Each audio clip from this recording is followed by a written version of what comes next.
예, 오늘 저희는 이 요나서 말씀 전체를 가지고 은혜의 추격이라는 제목으로 같이 말씀을 나누고 이 말씀 깨달은 것들을 가지고 함께 기도의 자리로 나아가려고 합니다. 왜 우리가 요나서를 지금 살펴보려고 하는가라고 물으시면요. 지금 저희가 함께 매일 아침 새벽 기도회 때 또 묵상으로 하고 있는 매일 성경 본문이 요나서 본문이기 때문입니다. 그래서 요나서 1장부터 4장까지를 4일에 걸쳐서 아마 매일 살펴보고 계실 텐데 요 요나서 전체를 한 번에 좀 정리를 할 필요가 있고요. 요나서 전체의 큰 그림을 한번 보는 것이 좋겠다라고 하는 생각이 들어서 요나서 전체를 한 번에 말씀으로 좀 나누려고 합니다. 일단 이 요나서라고 하는 책을 하는데 약간 주저함이 있었던 이유는 뭐냐면 얼마 전에 저희가 특별새벽 부흥회 때 깊은 대로라고 하는 제목으로 요나서 전체를 7번에 걸쳐 가지고 설교한 적이 이미 있기 때문입니다. 자, 그런데요. 일단 우리가 이 요나서를 또 살펴보는 이유는요. 이 책이 굉장히 중요한 책이기 때문입니다. 이 요나서라고 하는 책을 가장 많이 배우는 아마 이제 아이들은 아마 아이들이 그렇게 배울 것 같아요. 주일학교에서 아이들을 위해서 설교하기에 요나서 같이 좋은 데가 없습니다. 일단 바다가 나오고 물고기가 나오고 물고기 속에 사람이 들어갔다가 나오는 아주 놀랍고 재미있는 이야기가 있기 때문에 이 초등학교 저학년, 이 3학년도 안 믿고요. 한 2학년 때까지는 그래도 먹혀 들어가는 이야기가 요나서다 보니까 사람들이 이 주일학교에서 주로 요나서를 배웁니다. 어른이 된 다음에 요나서에 대해서 진지하게 배울 기회가 별로 없고요.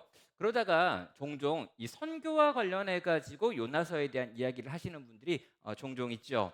하나님께서는 유대인들만 사랑하는 분이 아니라 이방인도 사랑하신다라고 하는 의미에서 이 아수르의 이 수도가 되어지는 이 니니웨라고 하는 성을 향해서 하나님께서 가서 그들을 구원하는 이야기를 선교의 이야기로 읽고 선교에 동원하는데 요나서 말씀을 사용하는 경우들이 있습니다. 저는 이 선교로 이 요나서를 읽는 방식도 굉장히 좋은 방식이다라고 생각을 하는데요. 그보다 좀 더 본질적인 차원에서 요나서는 이 복음과 관련된 책이다라고 말씀을 드리고 싶습니다. 구약에 감춰져 있는 복음의 내용이 바로 요나서의 내용이라는 거죠. 자, 여러분에게 강의안을 좀 나눠 드렸는데요. 강의안에 좀 세세하게 좀 적어 놓았고 이 성경 본문들도 다 거기 구절들을 넣어 놨기 때문에 강의안과 저를 좀 이렇게 왔다 갔다 하시면서 보시면 좋겠고요. 또 온라인으로 예배를 또 드리시는 기도회를 하시는 분들도 계실 텐데 온라인으로도 여러분에게 공유되어진 이 강의안을 보시면서 한번 찾아가 보시면 좋을 것 같습니다. 일단 제가 이 요나서를 좀 살펴보기 전에 이 요나서가 가장 중요하다, 꼭 우리가 배워야 한다라고 하는 걸 말씀드리려고 생각하는 게 이 요나의 표적이라고 하는 걸 좀 떠올려 보셔야 합니다. 여기 보면 이 마태복음 16장 이 4절인데요. 악하고 음란한 세대가 표적을 구하나 요나의 표적밖에는 보여줄 표적이 없느니라 하시고 그들을 떠나가시니라라고 하는 성경 구절이 있습니다. 마태복음이 아니라 마가복음입니다. 마태복음 16장 4절입니다. 그럼 악하고 음란한 세대가 표적을 구했습니다. 누구냐면요, 바리새인들과 사두개인들이 예수님을 시험하기 위해서 당신이 정말 하나님의 아들이라면 메시아라면 기적을 좀 행해봐라. 우리가 그 기적을 보고 당신을 믿겠다라고 하는 의미에서 표적을 구했죠. 그런데 그런 이들을 바라보면서 예수님께서 직접 하신 말이 뭐냐면은요. 요나의 표적밖에는 너희에게 보여줄 표적이 없다라고 이야기하신 다음에 아무런 표적도 보여주지 않고 그 자리를 떠났던 것을 이 마태는 기록하고 있습니다. 자, 예수님이 요나의 표적만 너희를 뭐 표적이 너희에게 필요하다. 그 표적 외에 너희에게 보여줄 표적이 없다라고 하는 말이 과연 무엇을 의미하느냐라는 것입니다. 여러분 바리새인들과 사두개인을요. 예수님께서 싫어하시고 미워하셔서 그들을 구원할 계획이 없어서인가? 그렇지 않습니다.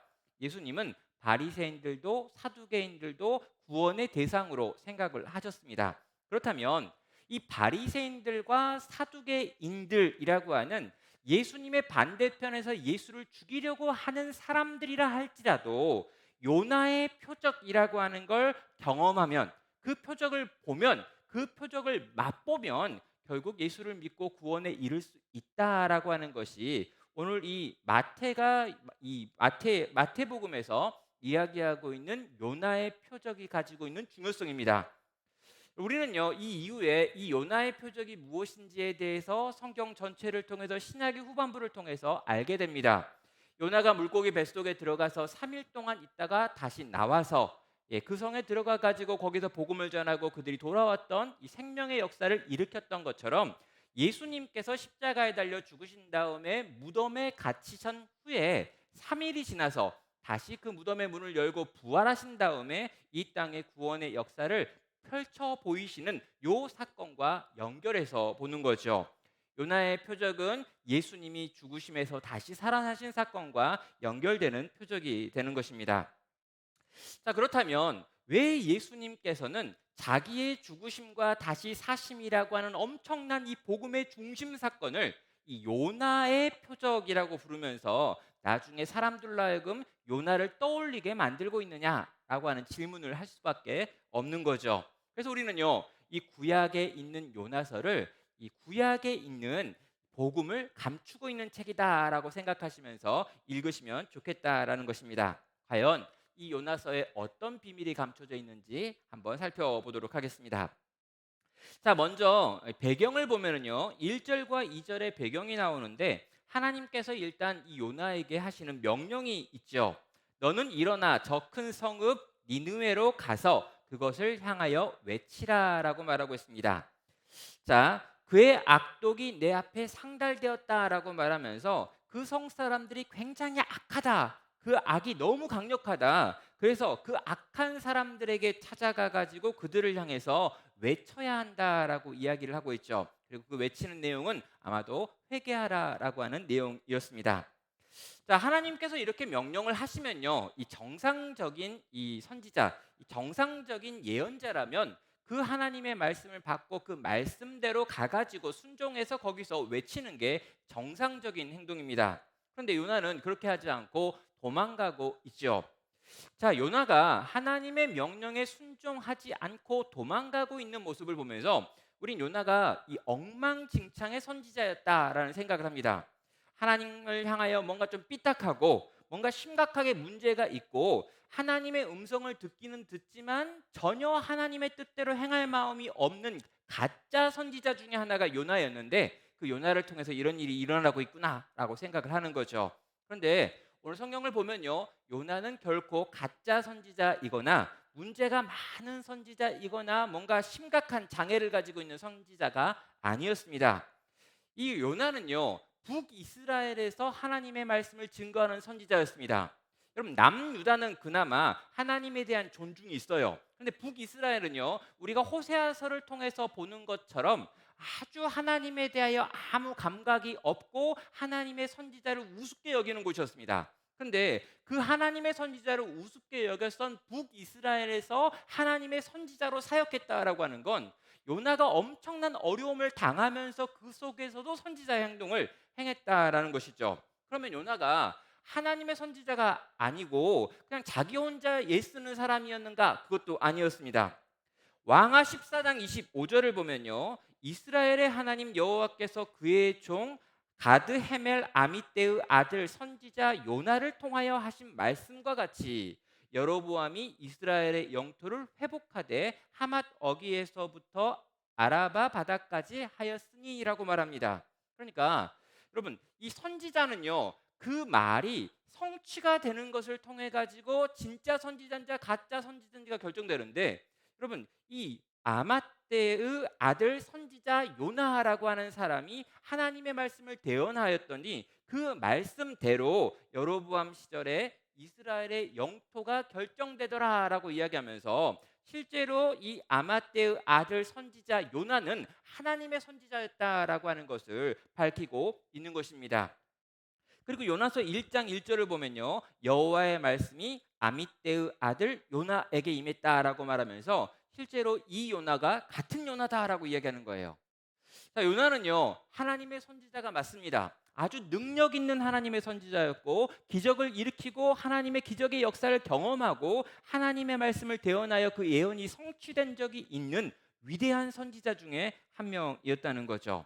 자, 하나님의 명령이 있고요, 이 사람은 진짜 선지자입니다. 그러면 순종해야죠. 그런데 이 요나는 순종할 수가 없습니다. 그래서 도망가고 있죠. 자, 요나가 순종할 수 없었던 이유는요. 북이스라엘의 상황과 아수르라고 하는 제국의 상황을 한번 보시면 알게 됩니다. 그럼 북이스라엘의 상황이 뭐냐면요. 지금 여로보암 2세가 통치하고 있던 시기입니다. 여러분, 이미 이 여로보암 2세가 통치하던 북이스라엘의 초창기를 생각해 보면요. 아수르가 여러 차례 북이스라엘을 공격해 가지고 많은 피해를 끼쳤습니다. 그래서 북이스라엘은 아수르를 생각하면 많은 것을 빼앗아간 적대국, 아주 악한 나라라고 생각을 하고 있죠. 그런데 이렇게 이 이스라엘을 계속해서 공격했던 아수르가 잠시 동안 이 북이스라엘을 공격하지 않는 시기가 있었습니다. 어떤 시대입니까? 바로 여로보암 2세가 통치하던 바로 그 시기입니다. 왜냐하면 아수르 주변에 있는 다른 나라들이 커지면서 다른 나라들과 갈등을 일으킨 아수르가 다른 나라들과 전쟁을 치르는 통에 이 아수르가 굉장히 약해져 있는 시기가 있었다는 거죠. 그래서 아수르가 현재 약해져 있기 때문에 북이스라엘이 번성하고 있는 일을 지금 이스라엘은 경험하고 있습니다. 여러분, 이 아수르가 강력해지면 북이스라엘은 공격당하고 어려움을 당합니다. 아수르가 약해지면 북이스라엘은 커지고 강력해집니다. 그렇다면 북이스라엘 모든 사람들이 원하는 건 뭐냐면 이 아수르가 망하기를 원하고 아수르가 사라지기를 또 줄어들기를 원할 수밖에 없다라는 거죠. 반대로요. 아수르가 국력을 회복하면 어려운 상황에서 이 모든 상황을 극복해내면 어떤 일이 벌어질까요? 북이스라엘은 굉장히 큰 어려움을 당한다는 것입니다. 그런데 지금 하나님의 명령이 뭐냐면요. 이 아수르가 가지고 있는 가장 중요한 도시 중에 한 도시인 이 니느웨라고 하는 성에 가가지고 그 성이 가만 놔두면 멸망하는데 그 멸망을 막으라고 요나에게 명령하고 있다는 것입니다. 여러분, 이 니느웨 성은요. 나중에 보면 이 아수르의 수도가 되는 정도로 이미 거대하고 강력했고요. 이 성이 망하는 건 아수르에게 회복할 수 없는 피해를 주는 것이기 때문에 이스라엘 백성들이 보기에는 가장 좋은 일이 바로 그 일이었던 거죠. 그런데 하나님께서 요나를 통해 가지고 그 일이 일어나지 못하도록 막으라라고 하는 명령을 내린 겁니다. 자, 여러분, 이런 상황에서 요나는 어떤 선택을 할 수 있는 걸까요? 여러분이 그 상황 가운데 놓여 있다면 여러분은 어떤 선택을 할까요? 여러분이 하나님의 뜻에 순종하여 움직이는 순간 그 나라가 내가 지금 속해 있는 나라가 망하는 것과 연결될 수 있는 것입니다. 여러분, 내가 지금 가가지고 거기서 이 일을 행함으로 말미암아 우리나라가 쫄딱 망할 수도 있는 상황인데 그 상황에서 하나님의 말씀을 듣고 그 말씀이기 때문에 순종하여 움직인다, 쉽지 않은 선택이라는 거죠. 요나는 하나님의 말씀을 순종하는 것보다 내 나라를 지켜야겠다라고 하는 선택을 하고 있는 것이죠. 그래서 요나는요. 1장 3절부터 17절을 통해 가지고 도망가기를 선택하고 있습니다. 그리고 그렇게 도망가는 이유를 뭐라고 말하냐면요. 3절에서 이렇게 표현하죠. 그러나 요나가 여호와의 얼굴을 피하려고라고 말합니다.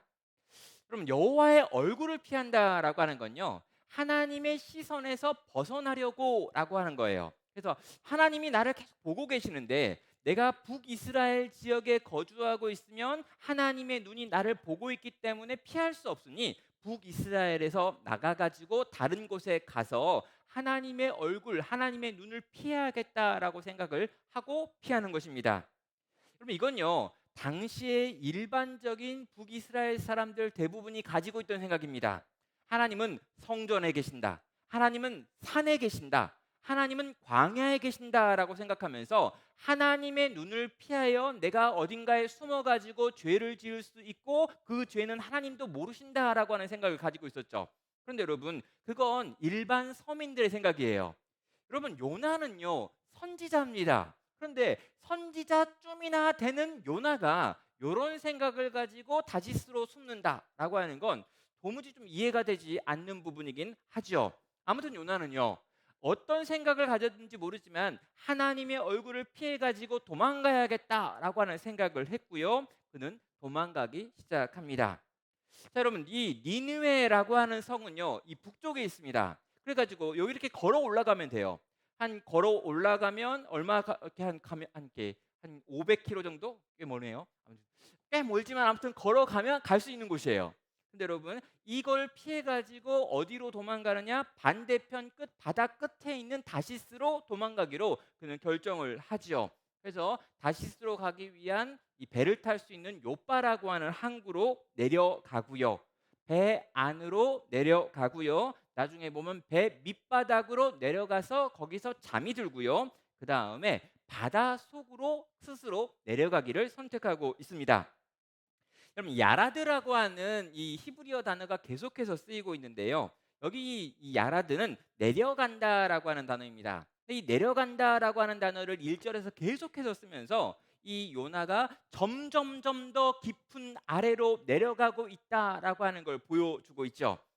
그러면 성경에 보면요, 배 안으로 이렇게 배로 올라갔다라고 하는 표현이 있지만 원어에 보면 이 올라간 게 아니라 배 안으로 내려갔다라고 하는 표현을 쓰면서 이 요나서를 기록하고 있는 성경에 기록하는 이 기록자는 계속해서 내려가고 있다라고 하면서 요나의 영적인 상태가 점점 더 추락하고 있다라고 하는 걸 보여주면서 요 요나의 상황을 보여줍니다. 자, 여러분 11절을 보면은요. 바다가 점점 흉용한지라 무리가 그에게 이르되 우리가 너를 어떻게 하여야 바다가 우리를 위하여 잔잔하겠느냐 하니 그가 대답하되 나를 들어 바다에 던지라 그리하면 바다가 너희를 위하여 잔잔하리라 너희가 이 큰 폭풍을 만난 것이 나 때문인 줄을 내가 아노라 하니라라고 말합니다. 바다가 너무너무 심각하게 지금 풍랑이 일고 있습니다. 그래가지고 이 배에 타고 있는 다른 선원들이 이 이제 요나를 바라보면서 우리가 어떻게 해야 이 바다의 풍랑이 멈추겠느냐라고 질문을 해요. 근데 요나가 뭐라고 말합니까? 그럼 요나가 진짜 하나님의 선지자가 맞고요. 믿음이 괜찮았다면 이렇게 대답하겠죠. 내가 하나님께 나아가 회개하여 돌이키면 하나님이 용서하니 내가 하나님께 엎드리겠다라고 이야기해야 됩니다. 근데 여러분 요나가 뭐라고 말하냐면요. 나를 들어 바다에 던지라라고 말합니다. 그러면 바다가 잔잔해질 거라죠. 나를 바다 물속으로 내려가게 하라라고 이야기하는 거예요. 뭡니까? 나는 진짜 이제 하나님께 절대 돌아가지 않겠다는 거예요. 하나님의 얼굴을 피하여 내가 내려갔는데 하나님이 여기까지 쫓아와 가지고 나를 괴롭히는데 내가 여기서 돌이켜 가지고 하나님께 회개하고 하나님께 용서를 구하고 하나님의 뜻에 순종하 가지고 이 앗수를 향해서 갈 수 없다라는 거죠. 그래서 차라리 그냥 바다에 빠져 죽어 버리겠다라고 말하면서 지금 하나님을 향하여 대항하고 있는 이 선지자의 모습을 보게 됩니다. 내려가고 있는 요나의 모습이죠. 자, 이 선지자는요 계속해서 하나님으로부터 도망가고 있습니다. 그렇다면 하나님은 어떻게 하시느냐라고 봐야죠. 그럼 하나님은요 쫓아가서 결국에 잡아내신 하나님으로 오늘 1장은 보여주고 있습니다.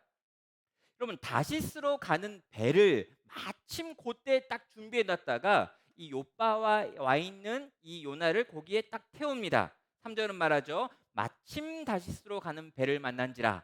여러분 다시스로 가는 이건요. 여러분 2,500마일이라고 돼 있더라고요. 엄청나게 멀리 가는 배인데 하필 그때 이 다시스로 가는 배가 거기 요바에 딱 기다리고 있다가 요나를 태웠다는 거죠. 이건 거의 기적인데 하나님께서 이 일을 준비하셨다고 말합니다. 4절을 보면요. 여호와께서 큰 바람을 바다 위에 내리시매라고 말합니다.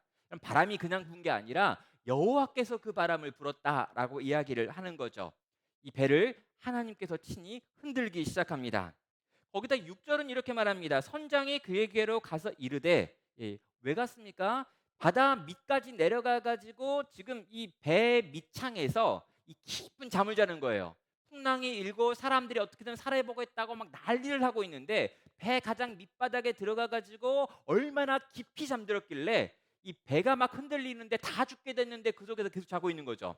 그런데요 하필 딱 선장이 내려와 가지고 배 밑창에서 자고 있는 요나를 발견합니다. 그리고 말하죠.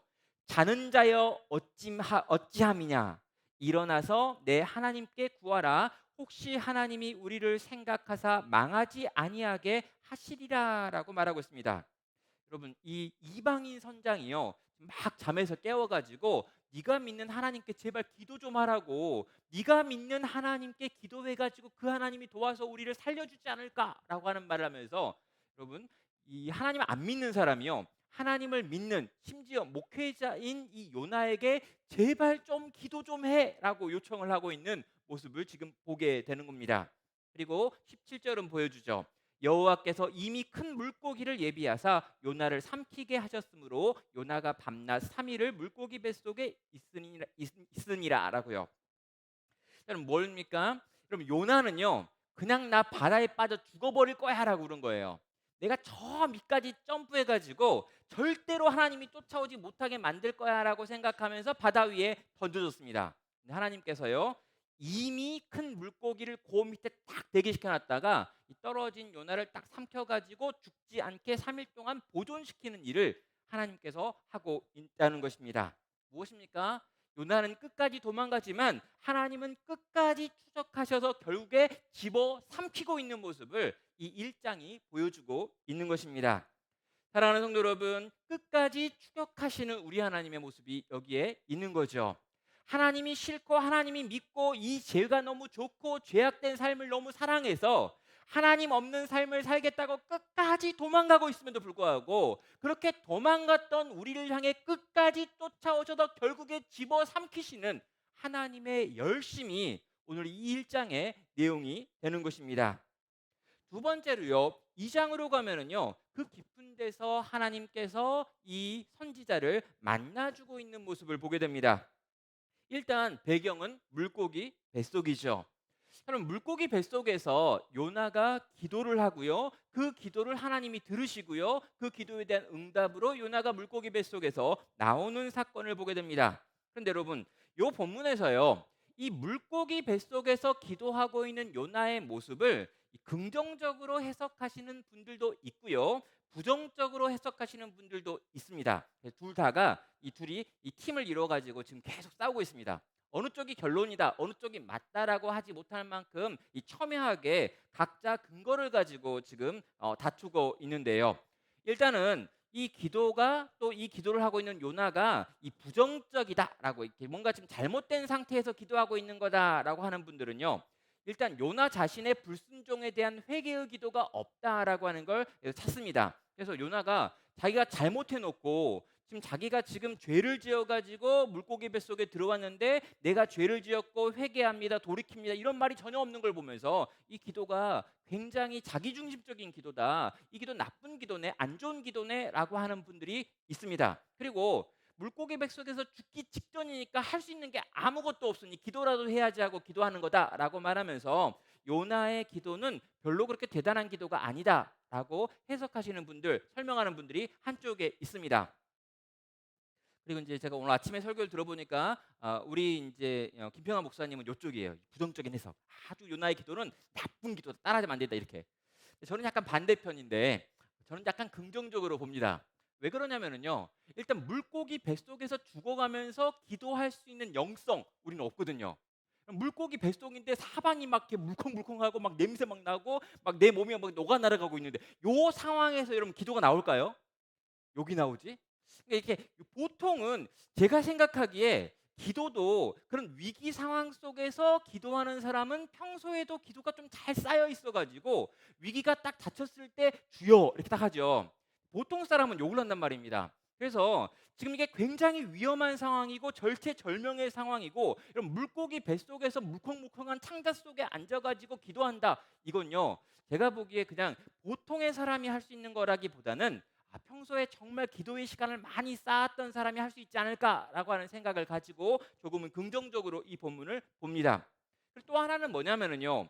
요나가 거기서 기도를 했는데 그 기도의 결과가 뭐였냐면 요나가 자기의 사명에 순종하는 걸 선택하고 서원을 지키겠다고 선택할 뿐만 아니라 결과로서 나가가지고 복음을 전해서 회심을 만들어내는 일에 쓰임받고 있다는 걸 보면 열매로 안다라고 하는 관점에서 볼 때 요나의 기도가 긍정적인 요소가 많겠다라고 저는 생각을 하는 겁니다. 특별히요. 요나는 물고기 뱃속에서 기도를 했습니다. 그런데요. 이 물고기 뱃속에서 기도를 하던 요나가 물고기 뱃속에서 깨닫게 되는 진리가 요나의 기도 가운데 들어 있습니다. 2절과 4절인데요. 이르되 내가 받은 고난으로 말미암아 여호와께 불러 아뢰었더니 주께서 내게 대답하셨고 내가 스올의 뱃속에서 부르짖었더니 주께서 내 음성을 들으셨나이다라고 하는 표현이 있습니다. 무슨 말입니까?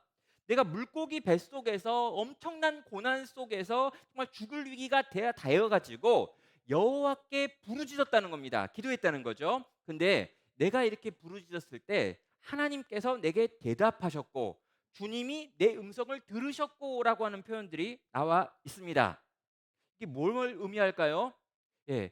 물고기 뱃속에서 내가 기도하는데 하나님이 물고기 뱃속까지 오셔서 내 기도를 들으시고 내 사정을 보고 계신다라고 하는 걸 요나가 물고기 뱃속에서 기도하면서 깨달았다라고 하는 걸 보여줍니다. 그래서요. 4절은 내가 말하기를 내가 주의 목전에서 쫓겨났을지라도 다시 주의 성전을 바라보겠나이다 하였더라라고 말하고 있습니다. 그러니까 다시 하나님의 성전을 바라보고 내가 하나님의 얼굴을 피하여 도망 나왔었는데 하나님의 얼굴을 피할 수가 없는 거구나라고 인정하면서 하나님을 향하여 고개를 돌리겠다라고 하는 표현을 하나님을 향하여 눈을 들겠다라고 하는 표현을 쓰고 있다는 거죠. 그럼 물고기 뱃속에서 요나가 발견한 가장 중요한 게 뭐냐면요. 하나님은 여기까지 쫓아오시는 분이구나라고 하는 걸 깨달은 겁니다. 심지어 내가 바다에 뛰어들었는데 하나님이 같이 바닷속에 들어와 계시는구나.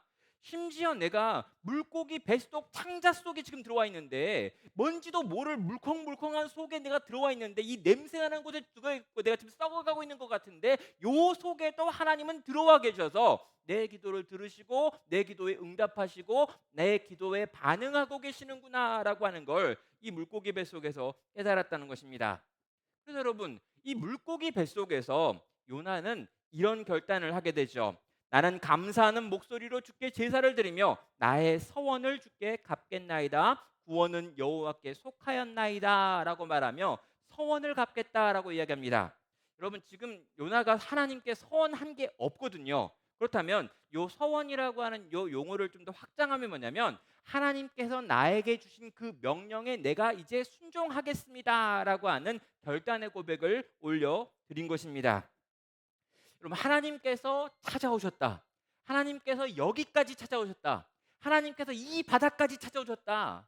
여기 보면 여러 가지 표현들이 있는데요. 막 이렇게 바다에 막 내가 들어 빠졌고 막 이렇게 해초가 날 막 감싸고 있고 산의 뿌리까지 내려가 가지고 거기 막 꼬라박고 있고 이런 표현들이 있습니다. 그러니까 내가 가장 비참한 순간까지 내려갔는데 거기까지 찾아오신 하나님을 만났기 때문에 거기까지 찾아오신 하나님이 내게 찾아오신 이유가 있겠지. 그건 나에게 맡긴 사명이겠지. 그렇다면 내가 주님의 사명을 이제 이루어드리겠다라고 하는 고백을 함으로 하나님이 나를 거기서 꺼내주시고 나로 하여금 두 번째 기회를 주실 거다라고 하는 것에 대하여 요나는 알았고 그래서 그렇게 고백하고 있다는 것입니다. 그 결과가 무엇입니까? 2장 10절입니다. 여호와께서 그 물고기에게 말씀하시매 요나를 육지에 토하니라라고 말합니다. 여호와께서 그 기도를 들으시고 물고기에게 명령하셔서 물고기가 굳이 육지까지 다가가 가지고 육지에다가 이 요나를 토해놓고 집에 가더라라고 하는 이야기로 요 2장이 마무리되고 있죠. 사랑하는 성도 여러분, 우리는 기도 가운데 이 하나님을 만나야 합니다. 비참하고 어렵고 정말 힘들고 복잡하고 도무지 답이 없는 것 같은 그 상황 중에라도 우리 하나님은 들어와 계시고 함께 하신다라고 하는 걸 기억하십시오. 여러분 사자굴 속에 들어가도 이미 그 안에 들어와 계신 하나님이 계십니다. 그럼 불구덩이 가운데 들어가도 이미 그 가운데 들어와 계신 하나님이 거기 계십니다.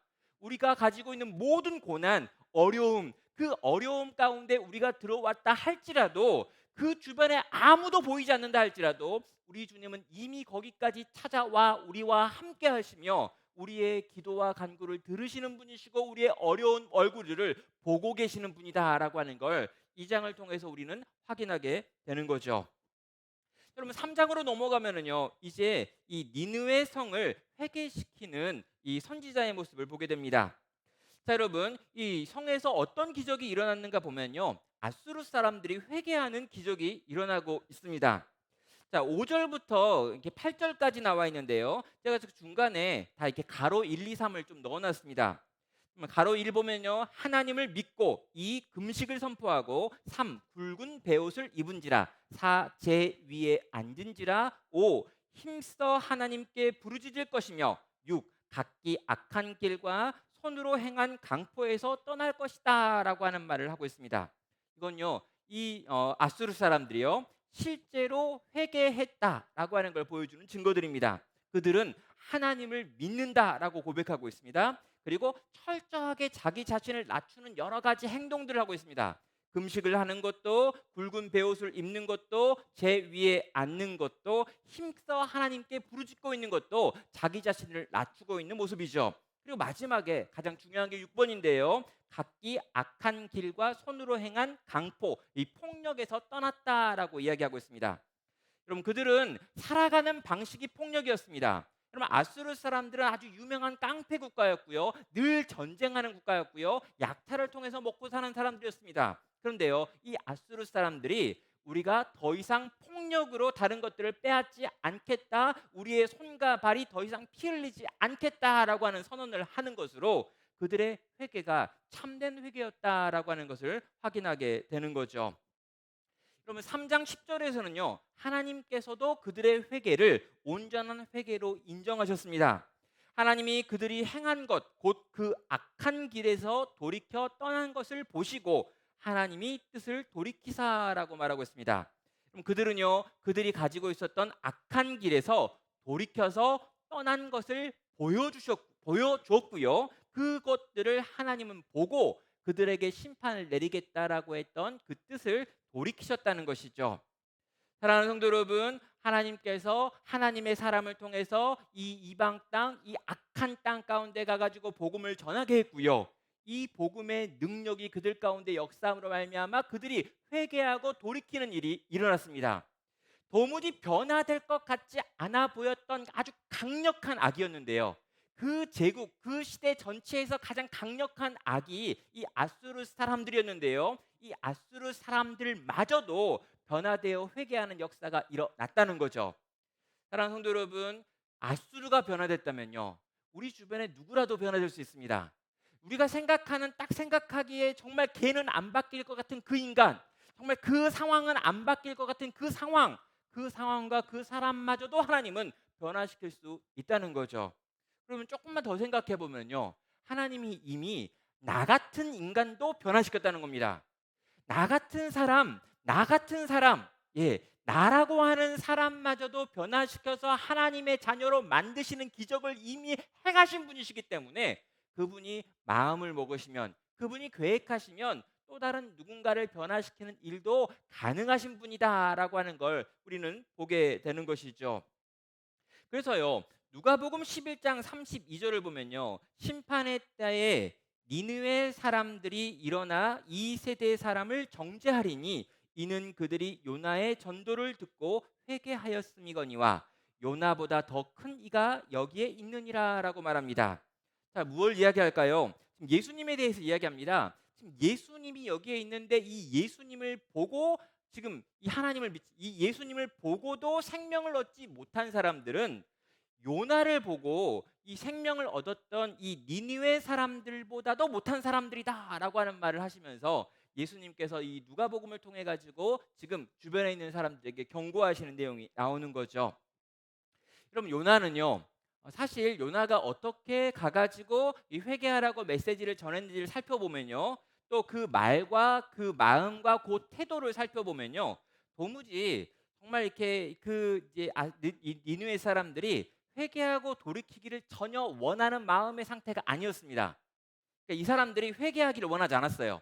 여전히 이들이 회개하지 않고 악을 행하다가 하나님의 심판을 당해가지고 죽기를 원하는 마음으로 정말 이렇게 미운 마음, 원한 다 품고, 그러나 하나님께 명령을 받았으니까 그 명령을 지켜야지라고 해가지고 가서 대충 회개하라 그랬습니다. 그리고 아마 그가 회개하라 막 이런 이야기 할 때 내가 회개하라고 말하면 이 사람들이 화가 나가지고 날 때려 죽이겠지, 그러면 따로 맞아 죽어야지, 이런 생각하고 전했을 수도 있어요. 태도나 이 내용과 또 심지어 마음과 무관하게 요나는 순종했습니다. 그런데요, 이 순종한 요나 자체가 하나님의 강력한 메시지가 돼가지고요, 하나님이 그 인생을 사용하시니 그 땅이 그로 말미암아 생명을 얻고 회개의 역사가 일어나는 것들을 지금 보여주고 있다는 거죠. 요나 자체가 하나님께 순종하여 움직인 요나라고 하는 인생 자체가 그 시대를 향한 하나님의 구원의 도구였다는 겁니다. 가끔 그런 사람이 있어요.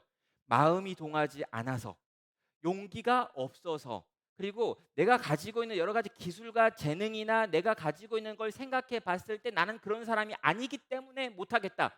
그럼 상관없습니다. 하나님이 나를 사용하시면, 하나님이 나를 사용하여 써주시기만 하면 내가 거기 가서 순종하여 움직일 때 나를 통해 기적이 일어난다고요. 여기 계신 모든 성도님들께 말씀드립니다. 하나님이 나를 통해서 누군가의 복음을 증거하기 원하신다면 그 하나님께 순종하여 움직이시면 됩니다. 여러분의 어눌한 입술이나 여러분이 가지고 있는 지식이 부족한 것이나 여러분이 가지고 있는 용기가 좀 부족하거나 여러분의 외모가 부족하거나 실력이 부족하거나 어떤 사회적 지위 이런 거 아무 상관없다는 거죠. 왜요? 하나님이 우리를 들어 사용하시기를 정하셔서 우리를 쓰신다고 하면요, 요나 같은 사람을 들어서도 그 땅을 변화시키는 위대한 기적을 행하시더라는 겁니다. 그래서요, 우리는 시대의 표적이 될 수 있고 사람을 구원하는 통로가 될 수 있고 사람을 살려내는 역사에 쓰임 받는다는 거죠. 여기 계신 모든 성도님들이 이 하나님의 말씀에 순종하여 이 시대를 살리는 귀하고 아름다운 일에 쓰임 받는 인생 되기를 주의 이름으로 축원합니다. 마지막 네 번째 4장으로 가면은요, 하나님의 마음을 알게 되는 선지자가 등장하고 있습니다. 하나님께서 자기 마음을 이 선지자에게 알려주시죠. 자, 선지자 이 요나는요 낙심합니다. 여러분, 왜 낙심하냐면요, 이 니느웨 성이 회개하기 때문입니다. 여러분, 이 성이 회개해 버립니다. 이 아수르 사람들이 회개하면 안 되는데 이 아수르 사람들은 계속 화를 내면서 계속 폭력을 행하면서 요나를 잡아 죽여야 되는데, 요나는 자기가 비참하게 죽을 걸 생각했는데 심지어 사람들이 막 회개하는데 왕부터 시작해가지고 심지어 짐승들까지 막 회개하는 거예요. 아니, 북이스라엘은 죽어라 말해도 회개 안 했는데 북이스라엘 자기 백성들은 어떻게든 회개하라고 뭐 아모스도 막 하고 호세아도 있고 자기도 하고 막 다 팀을 이뤄 가지고 그렇게 있었는데 북이스라엘 그 하나님의 백성들은 회개 안 했는데 이 니느웨 사람들이 막 회개하니까 너무 화가 나는 겁니다. 그래 가지고 어떻게 반응합니까? 4장 1절 이렇게 말하죠. 요나가 매우 싫어하며 성을 내며. 여러분, 사람들이 막 회개하고 막 울면서 회개하고 막 죄를 막 돌이키고 막 착한 짓 하겠다고 막 그러는데 이 선지자가 막 화가 나요. 목사가 막 화가 나. 저 망해야 될 인간들이 막 살아버렸다고. 이게 좀 굉장히 이상합니다. 근데 여러분 생각하면 또 이해가 되죠. 왜요? 아수르가 부흥하면 우리가 죽으니까. 그러면 이 성이 망해야 우리가 사는데 이 성이 지금 살아나 버리는 거니까요. 그래서요, 요나는요 매우 싫어하고 매우 화를 냅니다. 그런 다음에 요나가 너무 화가 나니까 하나님한테 이제 나 좀 죽여주세요라고 그러죠. 여호와여, 원하건대 이제 내 생명을 거두어 가소서, 사는 것보다 죽는 것이 내게 나음이다라고 말하면서 제발 날 그냥 죽여버리라고 하나님께 지금 화를 내고 있는 겁니다. 그럼 요나가 화를 내는 거 좀 이해되시죠? 여러분 가끔 좀 그러잖아요. 내가 원하는 건 치질이 안 들어주고 내가 좀 안 됐으면 좋겠는 것에 순종했더니 막 그거 막 되는 거예요. 내가 정말 바라고 원하는 건 그렇게 기도해도 안 들어주시다가 이건 내가 원하는 것도 아니고 바라는 것도 아니고 내게 원수가 잘 되는 건데 하나님이 하라고 그랬는데 한마디 딱 했는데 원수가 뭐 변화되는 거예요. 그럼 뭐 복을 엄청 받는 거죠. 짜증이 확 밀려오면서 나 그냥 이대로 죽고 싶다고, 날 그냥 쓰지 말라고 하나님께 말하고 있는 요나의 모습을 보게 됩니다. 이건요, 요나가 가지고 있는 정의, 옳고 그름에 대한 판단 때문이었죠. 그럼 요나는요 이 일이 일어날 것에 대하여 알고 있었다라고 이야기해요. 그게 4장 2절이죠. 주께서는 은혜로우시며 자비로우시며 노하기를 더디하시며 인애가 크시사 뜻을 돌이켜 재앙을 내리지 아니하시는 하나님인 줄을 내가 알았음이니다라고 말합니다. 이게 뭐냐면 요나가 도망갔던 이유가 이거였던 거예요. 요나가 하나님께 순종하여 가지고 하나님의 명령을 쫓아서 이 니느웨 성으로 오면 여기서 하나님의 명령대로 그렇게 말을 하면 하나님은 은혜로우시고 자비로우시고 노하기를 더디하시고 인애가 크시사 뜻을 돌이켜 재앙을 내리지 아니하시는 하나님인 줄 정확하게 알고 있었기 때문에 내가 안 오려고 한 거였다라고 지금 하나님께 말하고 있는 거죠. 하나님은 그런 분이셔가지고 또 용서를 한 것에 대해서 너무 화가 나는 겁니다. 왜 그런 걸까요? 요나는요, 나름 이 세상은 인과응보다라고 생각을 하는 거예요. 좀 선한 사람은 복을 받고 악한 사람은 벌을 받는 게 정상적이다라고 생각을 하는 거고, 이게 정이고 옳은 것이다라고 생각을 합니다. 근데 그가 보기에 북이스라엘 사람들도 나쁘지만 이 니느웨 사람들은 너무 나쁜 놈들인 거죠. 우리도 나쁜 사람들이긴 맞아. 근데 우리는 그렇게 멸망당할 사람들은 아니지만 여기에 있는 이 니느웨 사람들은 진짜 망에 마땅한 사람들인데 하나님께서 또 용서했다는 거예요. 그래서 화가 나는 거죠.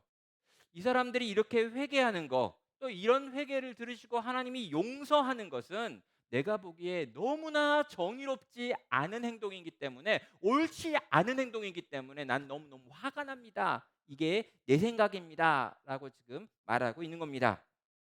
하나님께서는요, 이 선지자에게 또 한 번 찾아오셔서 무언가를 가르치시죠.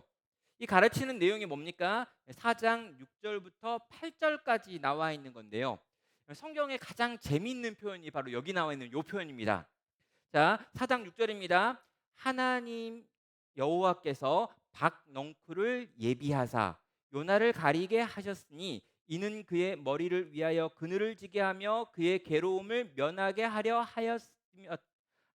하심이었더라.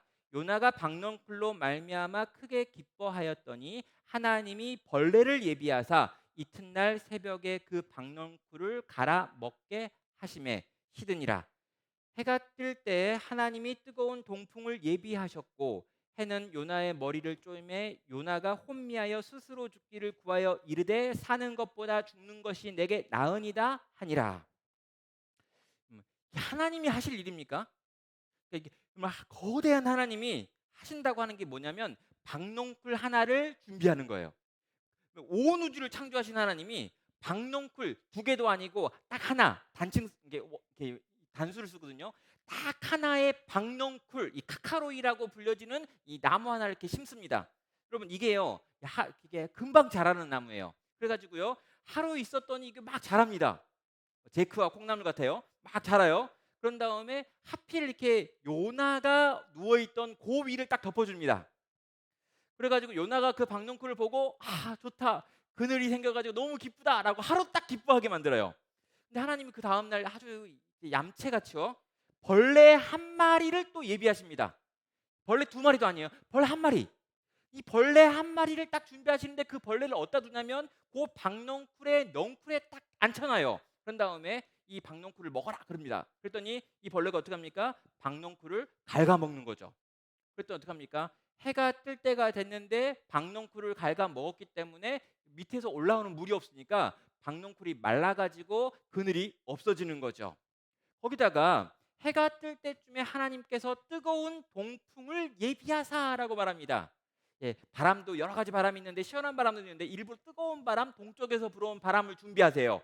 그런 다음에 요나의 머리로 그 햇빛을 쫙 하면서 그 뜨거운 바람을 쫙 불게 하는 거죠. 요나가 어떻게 합니까? 혼미하여서 이제 정말 죽고 싶다라고 하면서 내가 사는 것보다 죽는 것이 더 낫겠다라고 하면서 이제 하나님을 향해 원망하는 지경에 이르게 만듭니다. 여러분, 거대하신 하나님이요, 박농쿨을 만들고요, 벌레를 만들고요, 동풍을 만들어 가지고 요 세 가지로 하여금 요나에게 원망의 소리를 터져 나오게 만드는 장면이 바로 여기 나와 있는 요 장면입니다. 하나님께서요, 요나가 원망하니까 이렇게 물어보죠. 9절입니다. 하나님이 요나에게 이르시되 내가 이 박농쿨로 말미암아 성내는 것이 어찌 옳으냐 하시니. 예, 박농쿨로 말미암아 하루 있었다가 하루밖에 없이 사라져버린 이 박농쿨 때문에 이렇게나 막 날 죽여달라고 화를 내는, 이게 맞냐? 이렇게 물어봤어요. 맞나요 여러분?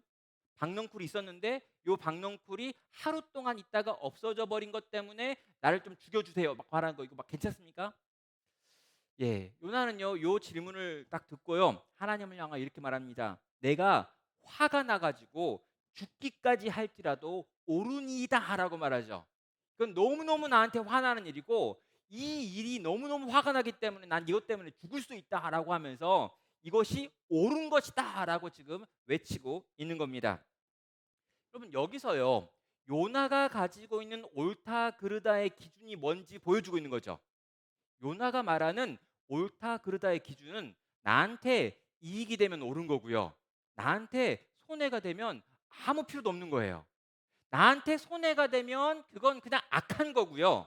나한테 이익이 되면 그건 정말 옳은 거예요. 저기 있는 저 많은 사람들이 다 죽어서 나에게 또 내 민족에게 이익이 된다면 그건 옳은 것이고, 저기 있는 저 박농굴 하나가 내 머리를 덮어가지고 시원하게 해주는 건 옳은 일이고, 얘가 그냥 사라져 버리면 그건 악한 일이라는 거죠. 모든 기준이요. 그 한 사람 바로 나라고 하는 사람에게 이익이냐 이익이 되지 않느냐라고 하는 것이 옳고 그름의 기준이라는 것을 지금 하나님께서 이 요나와의 대화를 통해서 지금 증명하고 보여주고 있다는 거죠. 그리고요, 이 말을 들은 하나님께서 마지막으로 이렇게 말하는 것으로 요나서는 끝나고 있습니다. 10절 11절이죠. 여호와께서 이르시되 네가 수고도 아니하였고 재배도 아니하였고 하룻밤에 났다가 하룻밤에 말라버린 이 박농쿨을 아꼈거늘 사랑했거늘입니다. 하물며 이 큰 성읍 니느웨에는 좌우를 분별하지 못하는 자가 12만여 명이요. 그러니까 어린아이가 12만여 명이라는 거예요.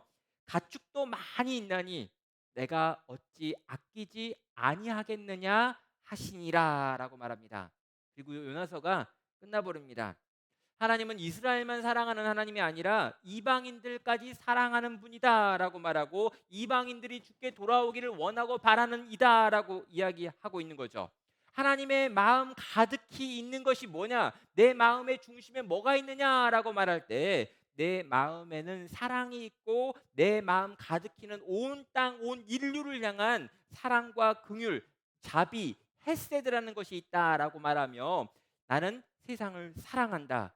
네가 말하는 그 작은 이유, 너에게 이익이 되느냐 이익이 되지 않느냐라고 하는 걸로 옳고 그름을 따지기에는 내가 너무나 이 땅을 사랑한다라고 말하며 하나님의 마음이 무엇인지, 그 마음의 내용이 어떤 것인지를 우리 가운데 가르쳐 주는 것으로 요나서가 끝나고 있습니다.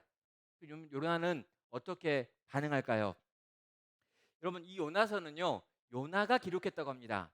그러면요, 요나가요, 이 이야기를 딱 듣는 다음에 이제 내가 하나님의 뜻을 깨달았습니다, 이런 말이 있어야 되잖아요.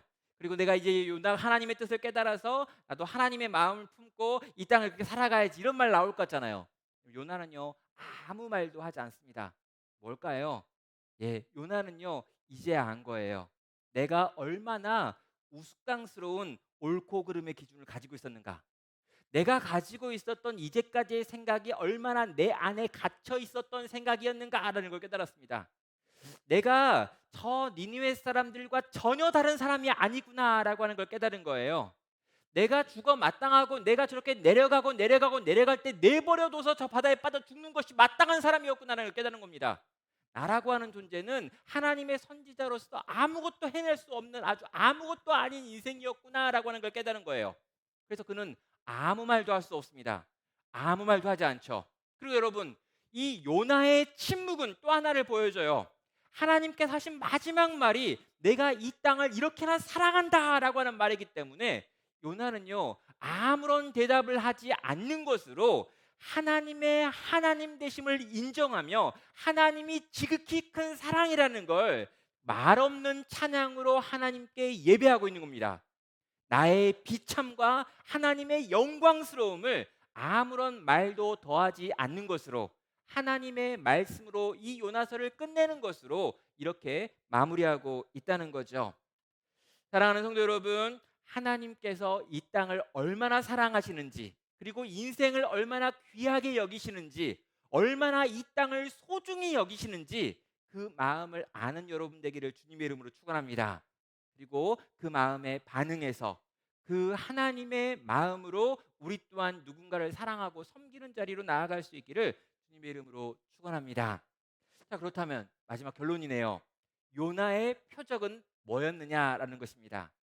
요나의 표적은요, 물고기 뱃속에 들어가서 3일 있다가 나온 것 그 자체, 그것만을 의미하는 건 아니었다는 거죠.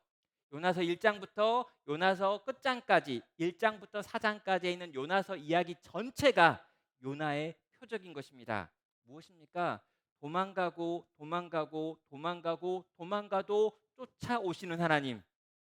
그 악 가운데 있다 할지라도, 그 거대한 죄 가운데 있지라도, 그 악을 품고 하나님을 향하여 원망하고 소리를 지른다 할지라도 하나님의 그 크신 사랑으로 품어 안으셔서 결국에 살려내시는 하나님의 역사, 그 요나서 전체의 이야기가 요나의 표적인 것입니다.